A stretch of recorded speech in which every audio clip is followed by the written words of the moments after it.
This is wild. Welcome back, ScreenCrush. I'm Ryan Airy, and we have some brand new 8K details from the Doctor Strange and the Multiverse of Madness trailer that we're going to talk about that will also lead in to the next big battle of the MCU and maybe bring Deadpool into this cinematic universe. Yesterday, we posted a video theorizing about the Illuminati in the trailer. The Illuminati are a mysterious group of multiversal heroes who watch over the multiverse. Now, we threw out a lot of theories. For instance, Charles Xavier, whose voice we heard in the trailer.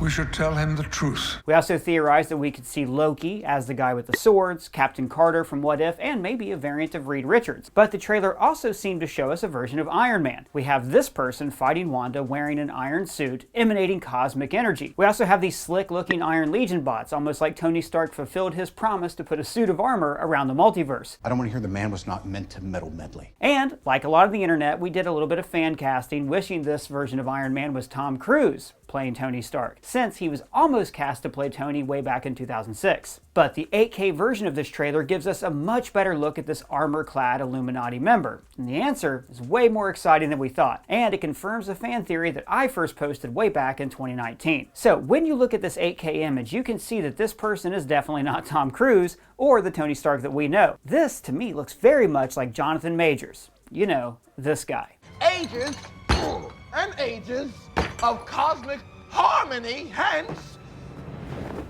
You're welcome. So, is this He Who Remains, or is it Kang? Is it neither, or both? Well, first, let me back up and explain just who this person is while recapping a little bit of the show Loki. Now, I'm sure all of you have seen Loki, where we learned that the multiverse was being policed by a bureaucracy called the Time Variance Authority. The TVA's key objective was to prevent a multiversal war from happening again. There was a vast multiversal war. Countless unique timelines battled each other for supremacy. Then, at the end of the show, we learned that the person behind the TVA is this man, a scientist who discovered parallel dimensions. But an infinite number of his counterparts also discovered the multiverse at the same time, leading to problems. The peace between realities. Now, according to He Who Remains, this multiversal war nearly destroyed all of reality. So he weaponized the fog dog Alioth to kill the other variants, and then he created the TVA to make sure his most evil variant never existed. Not every version of me was so pure of heart. Now, the other super evil variant that he's talking about is Kang the Conqueror. He's one of the Avengers' main villains from the comics. Basically, he's from a future where everyone was at peace, so he got bored. So he traveled through time, conquering different eras and splitting off the multiverse every time he did so. This brought him into conflict with the Avengers, the Fantastic Four, and even with himself. He Who Remains is basically the older version of Kang, who's called Immortus in the comics. There were so many versions of Kang that they eventually formed a Council of Kangs to oversee their dominion over the timelines. This Council of Kangs was spoofed by Rick and Morty's Council of Ricks. You have a history of non-cooperation with the Council. Yeah, so does the scientist formerly known as Rick. And the Council of Kangs has sort of been reimagined as the Illuminati in Doctor Strange and the Multiverse of Madness. Except, instead of it being all Kangs watching over the multiverse, it's a select group of heroes from different realities. In the MCU, after Sylvie kills He Who Remains, the multiverse is allowed to explode outward once more. This created the evil variant, Kang, who then conquered the TVA. All of this is setting up the Avengers' next endgame level event, but we'll talk about that in a second. The question that we have is, which Kang is this? It could be a much younger version of He Who Remains. He's trying to prevent a multiversal war from happening by working with others. This would be years and years and years before he would found the TVA. We can even see some very TVA-like methods being employed here. The robots are programmed, much like the variants were reprogrammed to become TVA workers. Strange is shackled and brought to trial, just like Loki was, and the chamber where he's brought before the Illuminati seems a lot like the courtroom of Judge Renslayer or even the Timekeeper's chamber. So what if this version of the Illuminati ends up collapsing because of the events of this movie? But He Who Remains learned from his mistakes and creates a new Illuminati, the TVA. Instead of relying on machines, he uses variants. Instead of telling people who's actually in charge, he creates the myth of the Timekeepers to make everything seem more mystical.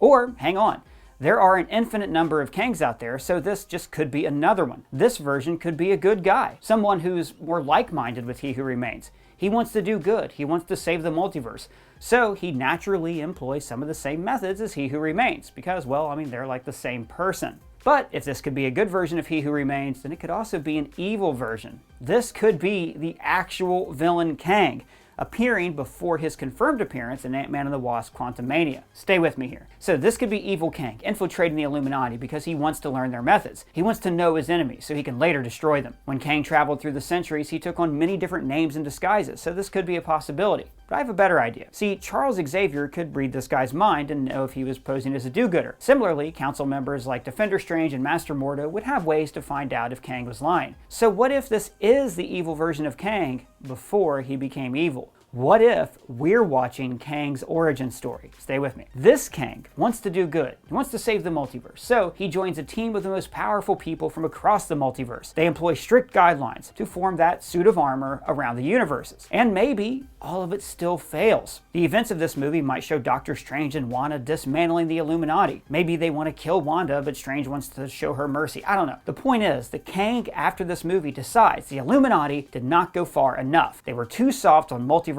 lawbreakers. Kang decides that to create order in the multiverse needs to be conquered by the smartest man in reality, himself. All the best villains think they're being noble, and Kang should be no different. He starts the multiversal war to save the multiverse, but then he destroys it. I mean, maybe he gets so arrogant that he just comes to believe that he should be god of the multiverse, that it's better under his rule, because only he can see the big picture and can see how to set things right. This is exactly what his variant, He Who Remains, did, just to a gentler degree. Now, this person I'm describing, the sort of hero who wants to do good by controlling others, who does that sound like? I see a suit of armor around the world. Sounds like a cold world, Tony. I've seen colder. I've said for years that Kang should be a descendant of Tony Stark. Now in the comics, he's a descendant of Reed Richards, who hasn't even appeared in the MCU yet. But having Kang be a Stark fits so well thematically. Like Tony, Kang wants to control the world to save it. Tony wanted to create an AI to coordinate the world's defenses, so he ended up creating Ultron. Ultron can't tell the difference between saving the world and destroying it. Where do you think he gets that? I mean, he also created Edith to do the same thing and then gave it to a teenager, and that didn't work out well either. This is all just like Kang, who starts off trying to help the multiverse, but creates something far worse. Tony tried to control his fellow heroes with the Sokovia Accords. He Who Remains tried to control all of reality with the TVA. Also, Endgame went out of its way to introduce Tony's offspring and to show that she was intelligent. Love you tons. I love you 3,000. Implying that his genius will be passed down the genetic line. There's also this line. If you mess with time, it tends to mess back. That could foreshadow that Tony and the Avengers created this multiversal crisis. I mean, after all, they did recklessly go around through time, splitting off different timelines and stealing Infinity Stones. But think about it. Tony invents time travel, but the secrets of time travel were kept in the Avengers compound. And maybe Bruce destroyed the time machine after he sent Cap back in time because no one could be trusted with that technology. But the original time travel breakthrough would still be on Tony's computer systems. This time in the shape of a Mobius strip, inverted, please. That his descendants would have inherited. So would the design for his time GPS system. So, hundreds of years in the future, Kang would find his ancestors' plans for time travel, which everybody thought was lost to the ages. Then, Kang uses this technology with the best of intentions to help people. But then, like in Age of Ultron, he creates a villain. Only this time, the villain is himself. Tony has often displayed the kind of ego that Kang has. He built Stark Tower, and Kang built statues of himself in the TVA. Also, we see Stark-like drones working as security for the Illuminati. So it would make total sense that a Stark would be on the council, and a Stark that's also a Kang? That's a twofer. But there's another reason for a version of Kang to be on this council, the Young Avengers. As we've pointed out in multiple videos, nearly every member of the Young Avengers has already appeared in an MCU project. It's obvious that Marvel is setting up this team, but in the comics, the Young Avengers were originally assembled by Iron Lad. He was a teenage version of Kang, who's from the future, but he's Kang before he turned evil. So this person fighting Wanda could be a sort of version of Iron Lad. Also,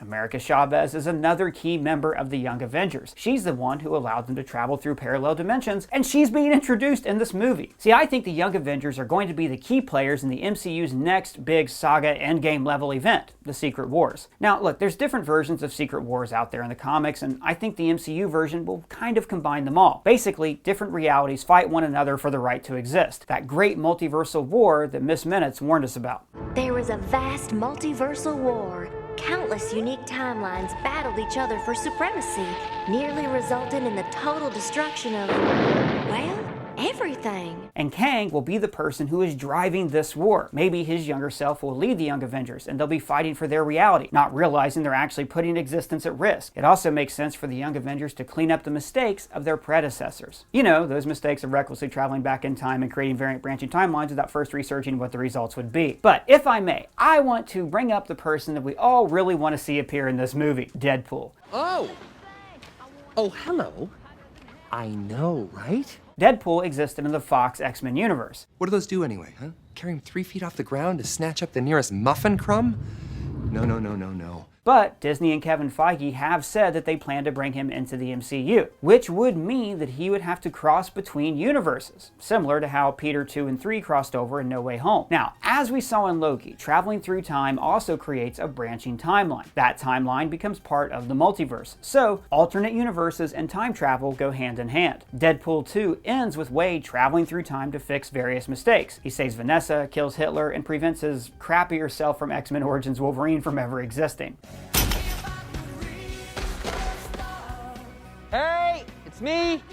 Don't scratch. So, if Patrick Stewart, Professor Xavier, is in this movie, it means that the X-Men movies are part of the multiverse, which means they follow the same basic rules regarding time travel, creating new realities. And maybe it was different in Days of the Future Past because it was only Logan's mind that traveled through time. I don't know. The point is, every time Wade changed the past, he created a new universe. He is a multiversal agent of chaos. Therefore, I think that he will also 100% be on trial in front of the Illuminati. It'll be a quick cameo that will result in him eventually coming into the MCU. But taken literally, Wade's fourth wall breaks make him omniscient, like he's a being that transcends all of space-time. So maybe he could be used as a pawn by Kang as he tries to gain control of multiple realities. But what do you think of the theory? Do you think Kang's going to be in Multiverse of Madness? Do you want to see Deadpool in this movie? Let me know in the comments below or at me on Twitter. And if it's your first time here, please subscribe and smash that bell. For ScreenCrush, I'm Ryan Airy.